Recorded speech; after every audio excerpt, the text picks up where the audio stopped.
Do you want to know how to talk to a parent about their child's bullying? I'm Nicholeen Peck, and I teach all over the world about parenting, good communication, how to build strong family bonds, child development, and education, all through the lens of the principle self-government. And in this video, we're talking about bullying and delicate conversations with parents. In this video, we're going to talk about why those conversations about bullying can sometimes be difficult, and then we're going to discuss some principles that you can keep in mind as you're trying to open up one of these very sensitive conversations with the child's parent.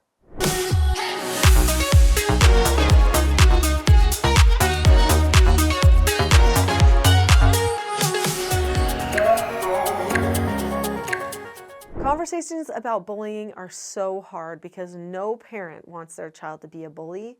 No parent wants to accept the truth that their child might be bullying other children, because here's the thing is sometimes the bully child also has a bully parent. And so then it really hits home. It speaks pretty deeply to them. Now, maybe you're talking to one parent when it's the other parent that's the bully parent. And this other parent's been trying their best to, be patient and understanding and teaching and offset that other bully parent. But ultimately, this child is taking on some of those personality characteristics of that other parent, or maybe they've just learned from the environment, or maybe there's siblings or friends or other people around who've been bullying and they've been trying to get a handle on it. They've worked so hard, and now here you're bringing it to their attention. It just seems like utter failure. Sometimes when the child is away from the parent assumes the best because, they want to assume the best of their own children. So when they hear the opposite, it is so hard to take. So what you're basically doing is you're presenting a circumstance that feels a lot like a letdown, or maybe even could be taken as I'm a failure as a parent. There are some people that are more perfectionistic. They maybe get in a little bit more to self-deprecation or self-loathing and just like, I'm no good, and this is one more reason to prove I'm not good. You never know if that parent you're talking to is going to have depression or feel those ways about themselves. And so is it really even going to be a productive conversation? Well, let's talk about some ways that we can make sure it is a productive conversation. So let's talk about how to create a conversation where there's a feeling of unity, of understanding, of compassion and caring, and making it so that that parent that you're talking to knows you want to be on the team with them. You don't want to be the boss or the coach and tell them what to do. And that will go over a lot better. So the very first step to any conversation is to make sure that you establish a good connection. Some people will start conversations out with a parent like, well, hey, how are things going? I saw that social media post that you had. It was so cute. Or how was your trip to this place? Or are you ready for this holiday that's coming up? Or, something that's just kind of nonchalant. But when you switch from that to now a behavior problem, they know that that was your opener. So there is a better way that you can create that united, connective moment right at the beginning. You might just say something like, I know that you want the very best for your child. I see all the things that you're doing, and I really appreciate your child and all of the service that you give to our group of people. You might just say something like that and say, and in that spirit, I really feel like there's something that we should talk about so that we can make sure your child is succeeding the very best here. So now it's like, hey, we're on the same page. I care about your child too.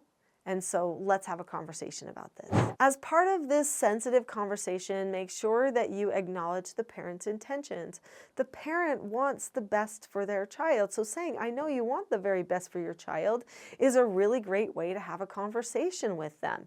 You might open the conversation in a different way and then weave in later more of that parent intention, or just have it weave all the way throughout.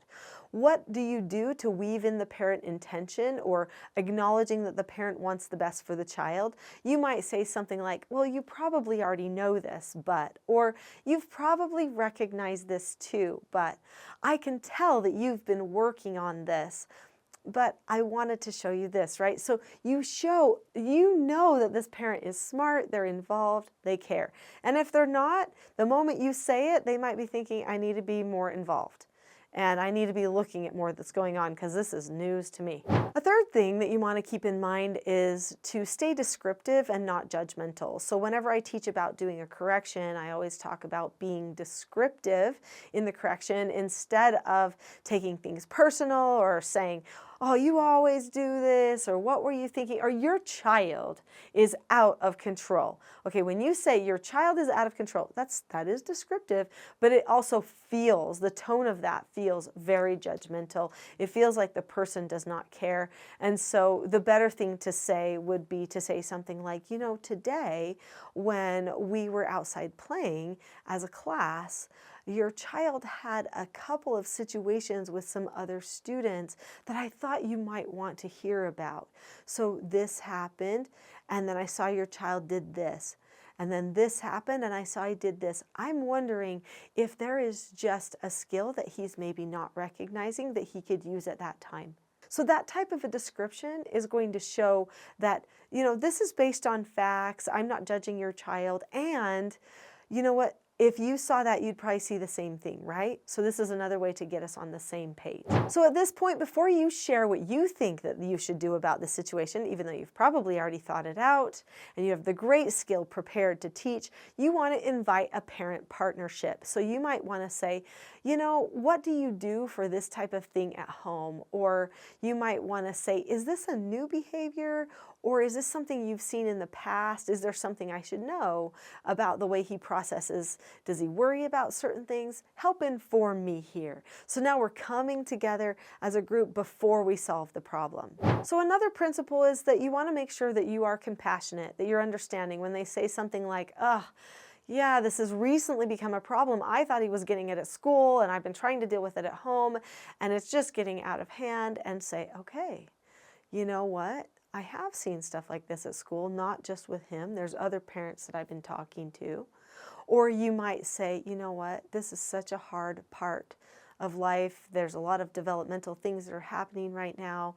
And, you know, sometimes we just don't know what we don't know. There's maybe some skills that we could work on. Would you be open to learning some skills that I think might help him in this situation? And maybe they might even help you at home. Who knows? At that point, they're going to say yes. They want to know what you know that they may have missed. This is where we bring in the self-government skills. So hopefully you've already subscribed to this channel and you know that on this channel we are talking about self-government all the time. And hopefully you're learning how to do effective corrections and about the 4 basic skills, and that you're learning more and more about self-government. When I talk about some of these self-government skills that we're going to bring in, I hope it's not new. If you hear something new, be sure to go looking around for more information. You might say to the parent, I think what your child needs is to know how to accept a no answer.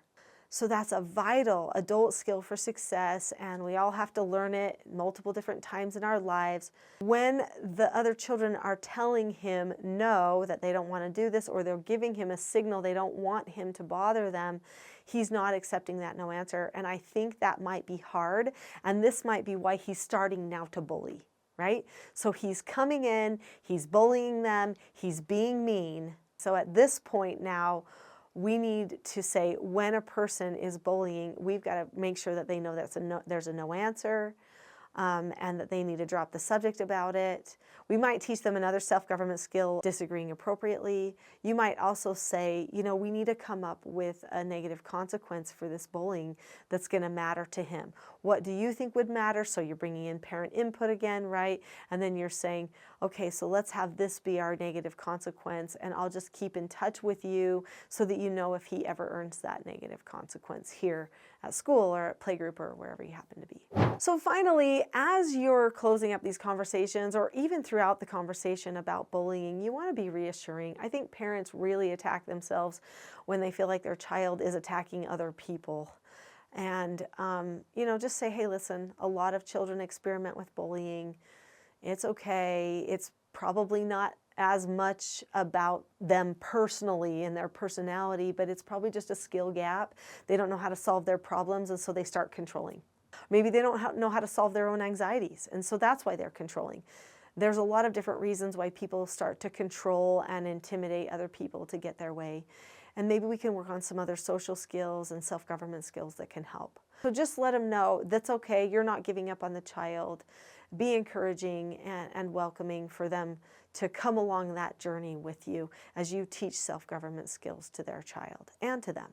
When you are having these conversations, calmness is vital. If you're not calm, if you're taking things personally, if you're stressed or overwhelmed or afraid of what they might say, it's not going to hit its mark. Calmness is incredibly important. So I have courses and books and trainings for how to learn this whole system, but there is one little piece that I allow people to have for free, and it's my mini course. It's called the Calm Parenting Toolkit. It's on my website.